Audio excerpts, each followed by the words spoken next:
Welcome to Build. I'm your host, Brittany Jones-Cooper, and today I am so forking excited to talk about the final season of The Good Place. Last season, we saw Chidi sacrifice his memory and relationship with Eleanor in order to save humanity. Now, in season 4, we'll see if it was all worth it. William Jackson Harper, who plays Chidi, is here today to talk about the show, but first, here's a clip. Wow! Wow, it's perfect. Everything is just perfect. I am so happy. I'm glad you like it. It's so quaint, it feels cozy, but also vibrant and limitless. I can't believe how utterly, completely, 100% perfect Let's keep this everything moving. is. Oh, yeah, sure. Here is your new home, complete with 2 of your favorite things, floor-to-ceiling bookshelves and... Reading lights! I love reading lights. They are great for reading. And, oh, check this out. Hold out your hand and think about a book. Oh, I can summon philosophy books like Thor's hammer. This is literally my #1 dream. Also, ow! That hurt. Well, I have a lot to attend to. Welcome to The Good Place, Chidi. Thank you so much. And I'm sorry, this has been so overwhelming. I forgot your name. Eleanor. Eleanor, right. Sorry, Eleanor. Now I'll never forget. Well, you might.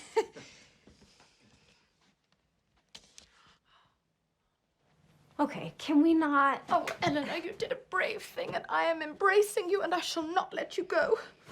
And I am also embracing you because this feels warm and my hands are cold. Guys, I'm good. Honestly. Wasn't even as bad as I thought. I mean, who cares if he doesn't remember my name? Oof.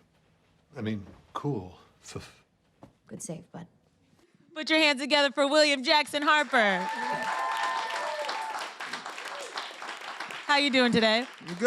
I'm good. Been a busy week. You guys had the Emmys. Yeah. How was that? Nuts. Yeah. Why? No, I totally feel like I crashed it.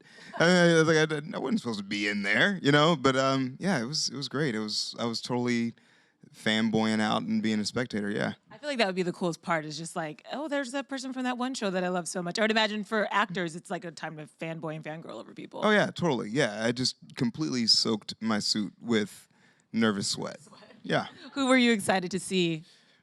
Well, I mean, I actually just happened to finish When They See Us, and everyone in that cast is so good, and so I got to meet a couple of the young guys that play the Exonerated Five, and it was just, yeah, they're like as good as I hope to be when I'm 50 at like age 15, Yeah. So You're completely on point. Watching that, it's like a drain. You're just like so emotionally exhausted, and then I would imagine seeing them and just being like, guys, yeah, thank you for this amazing piece of work. Yeah, it's exactly what I did. But I'm sure people also had that reaction to you because The Good Place has that effect on people. Like, people are such a fan of this show, and especially now that we know this is going to be the 4th season, like the 4th and final season. Yeah. Isn't that crazy? Yeah, I mean, yeah, it's nuts. It's nuts that people like connect with it so deeply. Yeah. I feel like people just want to see people living for each other and being kind to each other, and we don't do that with like some sort of like syrupy, lesson at the end. It's like done with a lot of fart jokes and cynicism, but it's at its core, it's about taking care of the world you're in and the people that are in it. And I think people really want to see that. It has had this impact, I feel like, on culture that will be long-lasting. For example, when all that stuff was going on with SoulCycle and one of the people on the board of SoulCycle was like a Trump fundraiser, I immediately thought of The Good Place, and I was like, this is a moral dilemma. I was like, do I keep going to SoulCycle, or do I support, like, what do I do? What would Chidi do? I mean, Chidi would just start running. I think he would just like, out of just like needing to, do something with that nervous energy, and B, he'd be like, okay, well, I guess I have to take up running now. Yeah. So let's talk about Chidi in this season. When you sat down to look at the scripts, because you guys have wrapped everything, right? Mm-hmm. So when you sat down at that first table read, what was that feeling like with everyone? Well, I mean, it's always exciting just because, we we shoot for a couple of months over the course of the year, and we have a lot of time apart. And so being in the room with everyone again is always just like exciting and electric, and we get to go on this journey again, and so that was great. But like it's really odd to just throw away the chemistry and the rapport that you've built over the course of the last couple of years and try to do something a little bit different, because there's a lot of sort of inside jokes and things that we have together as the Soul Squad or Team Cockroach or whatever, and that's not part of the world now, and Because that's Chidi's odd. memory has been wiped. It's wiped. Yeah. So how did that change how you approached him? Because he doesn't know these people, but like you said, we have 3 seasons of history. Well, the core of who Chidi is stays the same. He's still nervous. He still can't make a decision. But as you can see in the clip we just saw, the pressure isn't on in the same way, like coming right into the world. Season 1, like Eleanor's like, hey yo, I'm not supposed to be here. Help. And he's like, oh, okay. And now it's and right now he's just in paradise as he understands it. And so, there's plenty of places to go, and we go to them. But it's just it's a different a different sort of vibe. I have rewatched the finale of last season, I don't know, 4 or 5 times. The scene with Eleanor and Chidi where they replay their relationship, I think is one of the most beautiful scenes ever, right? You're all nodding. Like, it was like the most emotion I felt over a fictional couple, I think, in a really long time. Mean. So it's a punch. It's mean. Yeah, it was so painful and beautiful at the same time. So, of course, we have really high expectations maybe for how this soulmate situation will play out. Are you happy with what happens with Eleanor and Chidi at the end of all this? I am. Okay. I want to tell y'all all the things, and I can't tell y'all any of them. So, but yeah, I'm very happy with where we land. And how about the show in general? I'm so excited for how we end the show. It is. I feel like this show goes a lot of places that comedies typically don't go, and that's because Mike Schur is a crazy genius, and so this show is. I mean, like, he's done really weird things with other shows that he's worked on, and this show is no exception for how we end it. It's very fulfilling and strange and odd and beautiful. What was it like when, the final rap was said and everybody was just like, okay, we did that thing? Well, because we shoot on this schedule where, like, we're sometimes, we're not all there all the time. We sort of say goodbye at several different intervals, and that was always emotional, because it's like, oh wow, this is the end of our 4-year hangout, and it's like, oh God, it's not built in that I'm going to see you next summer. It's like being at camp, and it's like your last year, and it's like, but we don't have the option to come back and be a counselor, So it was hard. I'm sure we would love any sort of spinoff they ever wanted to do. Just like put that note in there for. Yeah, so would I, because I'd like to have a job. Yeah. Yeah. I feel like you got a lot of other really great stuff going on that we'll talk about. But yeah, I would love to see like the Gooder Place. Yeah. I'd watch that any day. Yeah. Let's talk about favorite moments. We all have our favorite moments from the show. For you, is there an episode or a scene that you always look back at and you really have fond memories of? Well, I mean, honestly, Janet's, the episode where Darcy Carden plays all of us, is we got the week off, and then when we got to watch it, it was such a beautiful piece of sci-fi comedy writing. It just, and it was as gonzo as we had hoped, and I mean, just watching Darcy go is, it's just it was great. That is a joy to watch. And also at the end of that episode, I love that like the moment where the love is declared between Chidi and Eleanor, like you two don't even really get to play out. It's No, we don't. It's Janet. We don't. Yeah, it's like some of the most beautiful language Ever. that I've ever gotten on the show, and I didn't get them. So yeah, but it is really, yeah, I really loved. Well, I mean, I love making out with all my castmates as much as I can, and so that was, yeah. It's a highlight for us as well. Yeah. Yeah. I think one of my favorite episodes is the trolley problem. For me, like I had not seen an episode like that on TV ever where it was just like so challenging in so many ways. And the more you watch it, the more like layers you see in it. Yeah. It's just the writing is so genius. Is it just such a joy to work on scripts like that? Yeah, it's great. And it's also any sort of blood effect, like that's for comedy is really funny to me.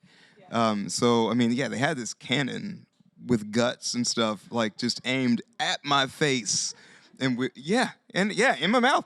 Yeah, and I mean, like, when the parts of the fake people flew in my mouth, there was, there was a piece of foam in that blood cannon that flew directly down my esophagus, and I just and I had to just continue the scene. It was just like, and it came out with such force, It was just, yeah. But it was so funny. I was like, I'll sacrifice my throat for a joke. We're not going to go there. I'm just going to. How many times did they have to shoot that cannon? How many times did you have to do the trolley problem? 4 or 5 times. That's a lot. Yeah. That's a lot of fake blood and A lot of fake blood, a lot of shirts, a lot of bone bits, a lot of hair resets. Yeah. The show asks so many philosophical, ethical questions, and Chidi is really the one guiding us through a lot of that. So has this show been an education for you, really? Do you find yourself, like, quoting Aristotle or in your normal life? Oh, no. No. I have tried on several different occasions to read some of the texts that I quote, and I get so lost so fast. And so I eventually just wind up going to Wikipedia and hoping that whoever wrote this article has some idea of what they're talking about. And so at least I can keep the scenes afloat, because otherwise I'm just leaving my scene partners out to dry. And I was like, okay, let me just have some understanding of what I'm talking about in this lesson or whatever. And so I can nail the joke and keep going, and hopefully no one will really unpack how little I actually understand. Do you guys end up in any sort of philosophical debates on set at all? We do, actually, sometimes. Just because it's sometimes there will be something that comes out as a law or a rule, or this is always that. And it's well, is it? And so that's where, sort of particularism and relativism sort of come into the equation a lot more. And there's so many smart people that have thoroughly unpacked that. And so we're just, we're BSing. We're really just making it up, but we have a lot of questions, and so we kind of deep dive on some of those sometimes. All of that is what makes this show so special. It's a comedy, a network comedy, but it is so smart and so quick. And again, I was just talking to one of the audience members. You can watch episodes over and over again, and which lets me know how long this show is going to go on after these 4 seasons. So for you, have you really had a moment to process just the juggernaut that The Good Place is and its impact on kind of the way people think? Because we just want the show to be good. Yeah. We want to be equal to the writing, and so for us, it's thinking about it as some sort of cultural thing or as a juggernaut or anything is we haven't even, or at least I haven't gotten that far. I sort of think of it in terms of how do I render these moments as truthfully as I can, given these bananas scenarios that we find ourselves in. And so, I haven't really thought about it that much. I'll have some time now to sort of think about that. But yeah, it's great that you refer to it that way. Yeah. I can just imagine in the beginning, they're like, yeah, we want to do a show about dead people, and they're going to just be talking about philosophy. I'm sure that pitch was real interesting, and what has come out of that is So easy. glorious and Yeah. beautiful. So congrats on all the work. I could talk to you about the show more, but obviously there's so many spoilers. I watched the first 4 episodes, so I like know what's up. Oh, you did? I haven't seen the first 4 episodes. Ah. Well, see, what had happened is, no. Yeah. Well, dang. It's great. It's a great show. Oh, good. The Okay. first 4 episodes are solid. All right. I did okay? Yeah, you did great. Okay, good. Yeah, you did great as like new Chidi. Oh, great. I was very impressed. Oh, good. Because you didn't know anything. I didn't know anything. It's amazing. You have so many other projects going on, which I'm really happy to see how you've been able to continue this momentum you've built. I think that's always really impressive, and I know it's not easy. I know it's a lot of work. You have a movie coming out, Dark Waters. Yeah. Can you tell us a little bit about that? Yeah, it's a movie by Todd Haynes, who's directing, and I mean he's a prince among men. He's awesome, starring Mark Ruffalo and Anne Hathaway and Tim Robbins and Mayor Winning and Bill Camp and Victor Garber. It's just like a whole bunch of people that I have no business being on camera with. But let me pull my pants down a little bit. I'm feeling like More serious. yeah, A little I'm more like serious. Jethro Bodine. All right. Yeah, it's about a corporate defense attorney who actually goes after a chemical company for poisoning the water in this West Virginia town, and it is. I love the script. It's one of those scripts that I had every intention of reading, like part of it in the evening as I went to bed, and then getting the rest in the morning. And I just stayed up all night and finished it, and it's incredible. I think it's really important to know what it takes to actually create change, and how persistent and smart and connected you have to be in order for certain things to actually be put in motion. So it's I'm really excited for people to see it. And for you, obviously, I mean, you're a theater actor as well, so I know you are very comfortable in drama, but does it feel nice for you to be picking projects that are a little more challenging in that way now that you've solidified kind of your comedic acting with The Good Place? Yeah, I mean, you know, the thing about comedy is that there's really one reaction that renders comedy successful, and that's if people laugh or not. And if they don't, then you didn't make a comedy. But you know, I think that with drama and with a lot of other genres as well, there's a range of responses that render that project successful. And so it's sort of it's fun to not have that clock going on, you know, of like how do I land this? How do I set this up? What do I bury in order to make sure that this line is actually the punchline? How do I make that sing? You know, it's and so it's nice. It's good to just sort of stretch out. And also there's like a subtlety that you get to have sometimes when you're doing dramas and stuff like that, you know, comedies, you kind of have to, sometimes the joke needs to be the thing that you're putting forward. And with dramas, it's several other things. And yeah. For you as a performer, to like shift gears like that, do you do anything special? Do you like go speak to somebody, or do you have an acting coach or somebody that sort of helps you shift and into these new roles and characters? No, I talk to myself. Yeah, just walk around. No, I do a lot of research. You know, I just sort of read up and watch as much as I can that is pertaining to whatever the project is. So, yeah, you know, honestly, the person that gives me the most advice on how I should be doing things is my girlfriend, because she's an incredibly talented actor as well. So I listen to her. You know, she's like, this is how you need to play this. And I was like, cool, got you. I'm gonna go in with that. That must be nice to have somebody who like understands and you can really bounce things off of. I would imagine if you were dating somebody who wasn't in the industry, they'd be like, I don't want to run lines, or I don't want to know. I was like, I don't know. I was like, I don't care what you do. And no, yeah, act. yeah, just do it. So yeah, no, it's great. And I know you're also working on 2 projects on Amazon, right? So you have Jack Ryan season 2, which I know people are very excited for. That's out in November.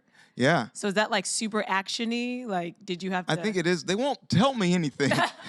They won't tell me anything about what's happening. They gave me very limited sort of access to the scripts, and so I know what I'm doing, and I'm hoping that my choices make sense in the world. But yeah. So like I think I feel like there have been some significant action things that have happened. Right.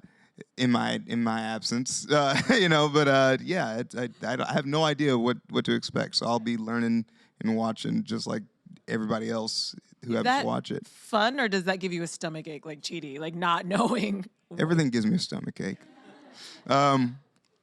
Yeah, I mean, it's nerve-wracking to watch yourself because it's just like, oh, God, there's the tooth, there's the thing that I don't like. It's like, So yeah, I'm always like really super nervous to watch myself. Yeah. But do you make yourself or no? I know some actors never do. I do make myself because sometimes it's good to know what not to do again.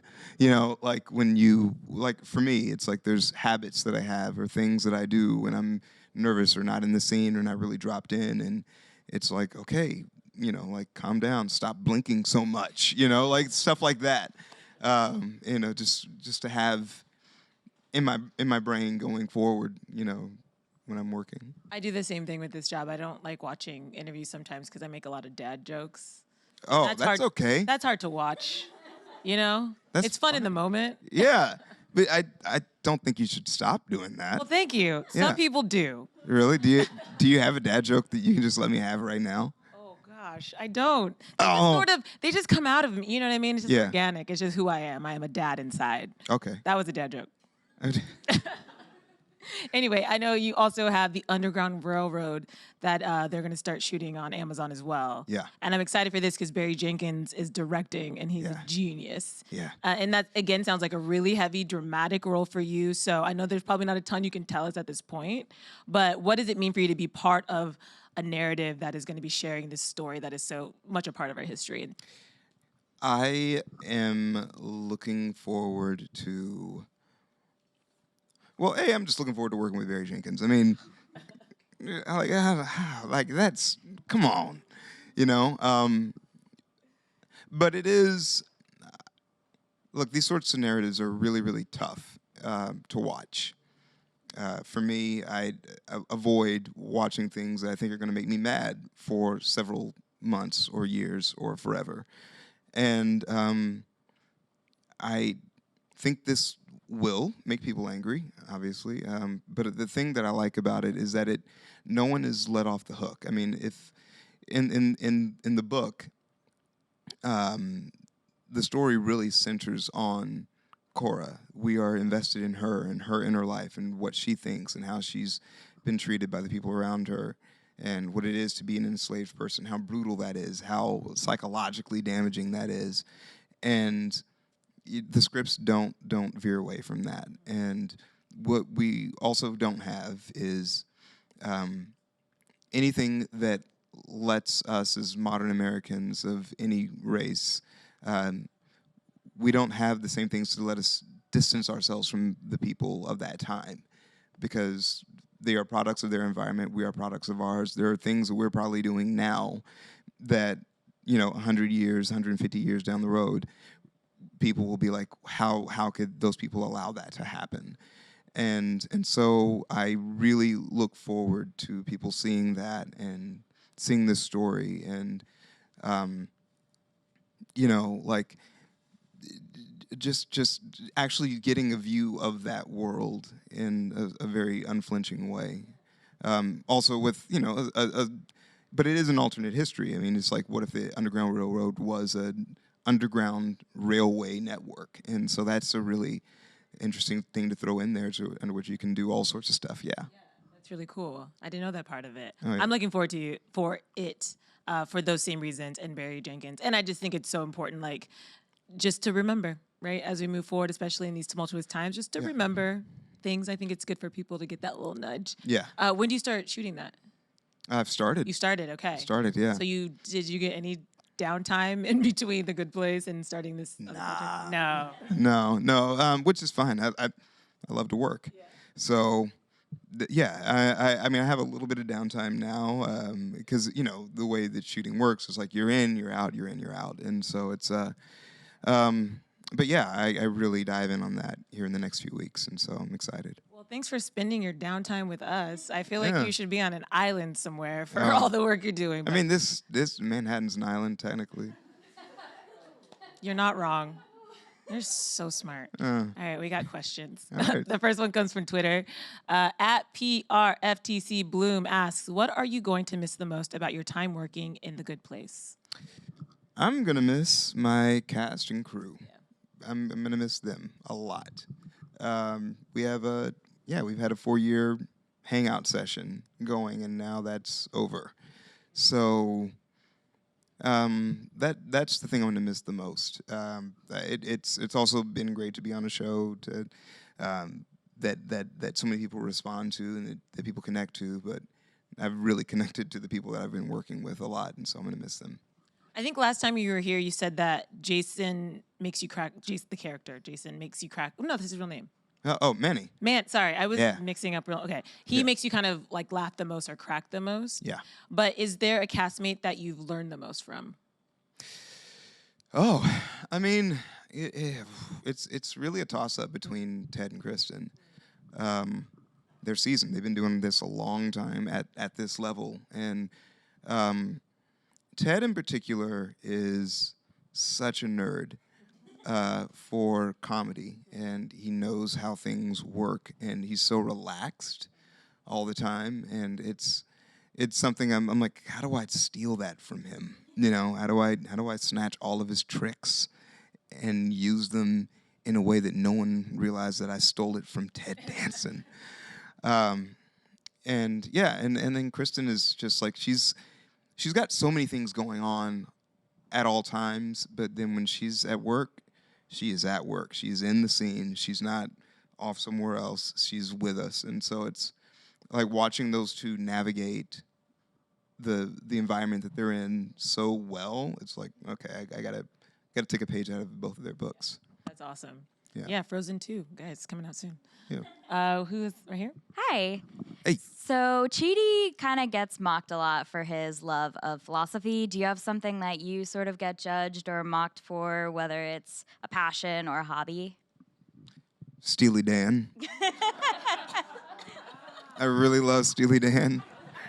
I love Steely Dan so much. And I'm one of those guys who's like, I've been listening to the lyrics. And then everyone's like, all right, shut up. But I love Steely Dan. I get mocked for that a lot. What's your favorite Steely Dan song? Probably Deacon Blues. Okay. Yeah. Any Deacon Blues fans? Okay, she knows the song. Oh, okay. All right. Yeah. I was like, yeah. Sing a little bit? No, I'm joking. Unless Y'all don't want me to sing. Okay. Right here. So we kind of talked about like the alternate universes and the memory loss give you sort of different versions of Chiti. And I was wondering if you had a favorite version that you've portrayed of Chiti. Well, I mean, I really liked the nihilist Chiti. That was fun. I mean, because usually I have to sort of, keep things buttoned up, and it's not my job to go nuts. And that episode it was.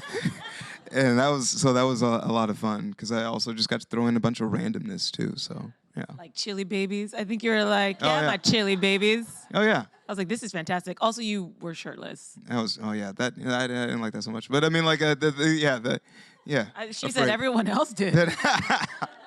Yeah, no, I was terribly afraid for that part. But was that like a lot of mental work up and physical working out before that? Because that would be intimidating, right? To go on national TV with yeah, no one wants to do that. Yeah, I feel like most times when I talk to dudes that read that they have to be shirtless, they're like, "Oh, this script is really good." Damn, and they're just like so upset, and they're like, "Okay," they put down their, Krispy Kreme or whatever, and then they're just like, okay, I guess I just have to drink water and run laps. Eat protein and Yeah. vegetables for... Did you do all that? Yeah, I did. Yeah. It worked. Well played. And now you've thanks. done your like kind of nude scene. Yeah, kinda. Yeah. Nude enough. Yeah. I think you can like check that off of like put that on your skills on your actor resume. Yeah. Yeah. A whole lot of people have seen me without a shirt. That's, yeah. That's a skill. Right here.